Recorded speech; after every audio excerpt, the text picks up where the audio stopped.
Israel की खुफिया agency Mossad ने ईरान में घुसकर मचाई तबाही। ईरान का न्यूक्लियर प्लांट पूरी तरीके से हुआ तबाह। बड़ी अपडेट निकल के आ रही है। ईरान और इजराइल के बीच टकराहट लगातार बढ़ रही है। ईरान में नई सरकार का गठन हो गया है और इब्राहिम रईसी ईरान के नए राष्ट्रपति चुन लिए गए हैं। लेकिन इस वक्त की बड़ी अपडेट निकल के आ रही है कि ईरान का न्यूक्लियर प्लांट पूरी तरीके से बंद हो गया है और मोसाद इस तबाही के पीछे की बड़ी जिम्मेदार मानी जा रही है। आपको बता दें कि दोनों जगहों पर सत्ता परिवर्तन हुआ है। इजराइल में भी बात करें तो नए नवेले प्रधानमंत्री बने हैं और उनकी आक्रामकता देखने को बन रही है। जिस तरीके से सत्ता संभालने की 24 घंटे के अंदर गाजा पट्टी पर हवाई अटैक करवाया है, जिससे अपने इरादे को तो एक बात स्पष्ट कर दिया है इजराइल के नए नवेले प्रधानमंत्री कि उनका कट्टरता आतंकवाद को लेकर जीरो टॉलरेंस की नीति है। यही कारण है कि अब ईरान के न्यूक्लियर प्लांट भी मोसाद इजराइल की खुफिया एजेंसी के निशाने पर हैं और अब उस पर भी ईरान के न्यूक्लियर प्लांट को तबाह करने के आरोप लग रहे हैं। दरअसल आपको बता दें कि ईरान के इलेक्ट्रॉनिक एनर्जी अधिकारी घोलमाली राशकी निमेहर ने बताया है कि शनिवार को अचानक परमाणु संयंत्र इमरजेंसी में बंद हो गया है और करीब 4 दिनों तक ये बंद रहेगा। ऐसे में शक है कि एक बार फिर से मोसाद की तरफ शक की सुई घूम रही है। मोसाद ईरान की खुफिया इजराइल की खुफिया एजेंसी है और ईरान में खास करके जो सबसे बड़ा मोसाद का इस समय टारगेट है वो ईरान के परमाणु संयंत्रों को पूरी तरीके से तबाह करना है।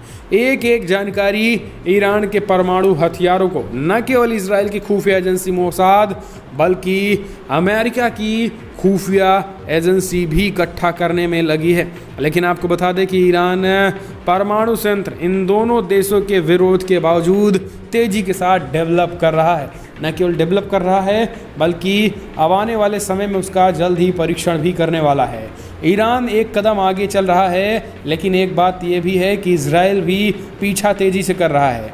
अब ईरान का पीछा करते करते इजराइल की खुफिया एजेंसी मोसाद ईरान के परमाणु संयंत्र तक पहुंच गई है और फिलहाल उसको बड़ा नुकसान पहुंचाया गया है। ईरान का एक तरीके से ईरान की खुफिया एजेंसी ने यह दावा किया है कि इजराइल की खुफिया एजेंसी मोसाद ने ईरान के परमाणु संयंत्रों पर अटैक कर दिया है, जिसकी वजह से साइबर अटैक में उसके ईरान के परमाणु संयंत्र पूरी तरीके से डैमेज हो गए हैं और ये अगले 1 हफ्ते तक यूं ही बंद रहेंगे। और यही कारण है कि सीधे सीधे शक की सुई मोसाद पर जाती दिख रही है कि मोसाद ने ही ईरान के परमाणु संयंत्र को बंद करने के लिए पूरी तरीके से जिम्मेदार है। घोलमाली रासन की मेहर के मुताबिक ईरान के बुसहर शहर में यह परमाणु इलेक्ट्रॉनिक प्लांट स्थित है, लेकिन उन्होंने इसके इमरजेंसी शटडाउन को लेकर कोई जानकारी नहीं दी है।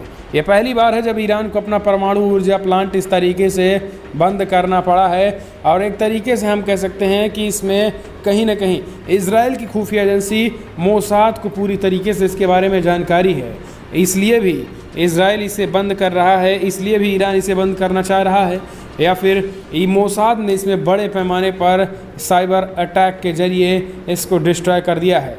मामला ईरान का साफ साफ कहना है कि मोसाद का ये कारनामा है, लेकिन आपको बता दें कि ईरान अभी भी परमाणु हथियार बनाने से आगे ही बढ़ रहा है, यानी न बनाने में पीछे नहीं हट रहा है। दरअसल आपको बता दें कि ईरान के अगर बात करें तो ईरान सीधा सीधा रूस का हाथ ईरान के साथ है। यही कारण है कि बड़े पैमाने पर रसिया यूरेनियम दे रहा है। ईरान ने रूस की मदद से इस परमाणु ऊर्जा प्लांट को शुरू किया था और इस प्लांट के लिए यूरेनियम की सप्लाई भी रूस ही करता है। इसी साल मार्च में परमाणु अधिकारी महमूद जाफरी ने कहा था कि ये परमाणु संयंत्र काम करना बंद कर सकता है और क्योंकि ईरान ने 2018 में संयुक्त राज्य अमेरिका द्वारा लगाए गए आर्थिक प्रतिबंधों के कारण रूस से आवश्यक मशीनरी और उपकरण खरीदने में असमर्थ साबित हो रहा है। ये भी एक कारण बताया जा रहा है, लेकिन ईरान की खुफिया एजेंसी का इशारा सीधा सीधा मोसाद पर है। उनका कहना है कि मोसाद ने एक तरीके से हाईजैक कर लिया है परमाणु संयंत्र, जबकि रूस लगातार टच में बना हुआ। तो एक बात तो तय है कि मोसाद के हाथ जिस तरीके से बताया जा रहा है उससे ईरान के सोशल मीडिया पर भी लोग मोसाद का हाथ बता रहे हैं। आपको बता दें कि मोसाद इजराइल की खुफिया एजेंसी और मोसाद के पूर्व डायरेक्टर एशु कोहेन ने इसी महीने अपने दिए एक इंटरव्यू में कहा था कि पिछले दिनों ईरान के परमाणु संयंत्र में जो हादसा हुआ था उसके पीछे मोसाद का हाथ था। इसके साथ ही उन्होंने चैनल 12 को दिए अपने एक इंटरव्यू के दौरान ये भी बातें कही थी। परोक्ष तौर पर कबूला था कि ईरान के परमाणु वैज्ञानिक मोहसिन फ़खरीज़ादे की हत्या के पीछे भी मोसाद का ही हाथ था। मोसाद के पूर्व डायरेक्टर ने टीवी चैनल के जरिए ईरान के परमाणु वैज्ञानिक को सीधे चेतावनी दी थी और कहा था कि अगर वो ईरान में परमाणु कार्यक्रम को बंद नहीं करते हैं या फिर अपनी नौकरी नहीं छोड़ते हैं तो उनके ऊपर भी हमले हो सकते हैं।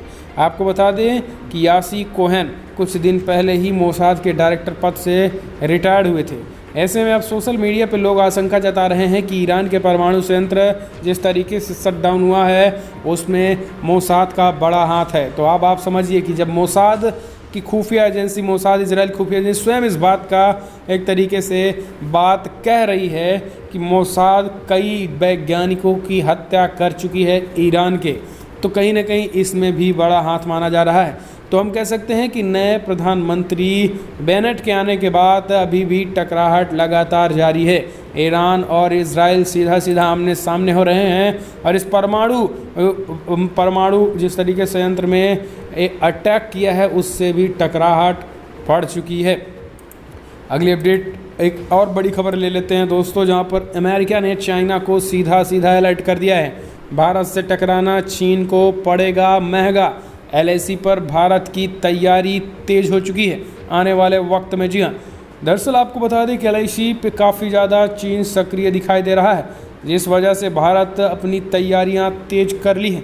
अब अमेरिका की एक बड़े वैज्ञानिक ने दावा किया और बड़े रक्षा सचिव हैं, उनका दावा है कि भारत ने सरप्राइज़ कर दिया है जिस तरीके से अपने इंफ्रास्ट्रक्चर में बढ़ोतरी की है।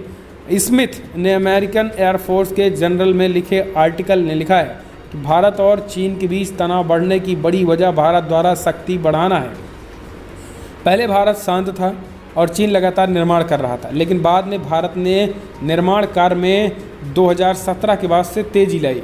चूँकि चीन ने बुनियादी ढांचा बना लिया था, लिहाजा वो नहीं चाहता था कि भारत भी निर्माण कार्य करे, और जब बीजिंग भारत के साथ इस मुद्दे पर राजनीतिक समाधान नहीं निकाल पाया तो फिर उसने भारतीय निर्माण रोकने और भारतीय सैनिकों को पीछे करने के लिए सैन्य बल का इस्तेमाल करने का फैसला किया। आपको बता दें कि इंस्टीट्यूट ऑफ टेक्नोलॉजी के सिक्योरिटी स्टडी प्रोग्राम के डायरेक्टर टेलर प्रॉवेल ने लिखा है कि फ़िलहाल ऐसा लगता है कि चीन बहुत सोचने के बाद पीछे हटा। चीन देख रहा है कि भारत उसके साथ उसका तनाव काफ़ी ज़्यादा बढ़ चुका है। सैन्य गतिरोध चरम पर है, जिसका खामियाजा उसे राजनीतिक स्तर पर भी उठाना होगा, जिसकी वजह से चीन ने अपनी सेना को सिर्फ प्योंगयांग से बाहर किया, जबकि चाइना ने अपने ऊपर उड़ने वाले भारी अंतर्राष्ट्रीय दबाव को अपने देश में इस तरीके के प्रोजेक्ट करना शुरू किया है। पूरी दुनिया चीन के विकास कार्यक्रम से जल रही है। शी जिनपिंग ने देश में बड़े स्तर पर प्रोपोगेंडा चलाया है। चीन ने इस सदी में विकास किया है, चीन जिसकी कल्पना दुनिया के किसी देश ने नहीं की है। इससे पूरी दुनिया पूरा योगदान शी जिनपिंग का है। और इसके साथ ही भारत जिस तरीके से अपने इंफ्रास्ट्रक्चरों को बढ़ाया है, चाइना भी बौखलाया है। इस बात को स्वयं अमेरिका की एजेंसी ने का दावा किया है।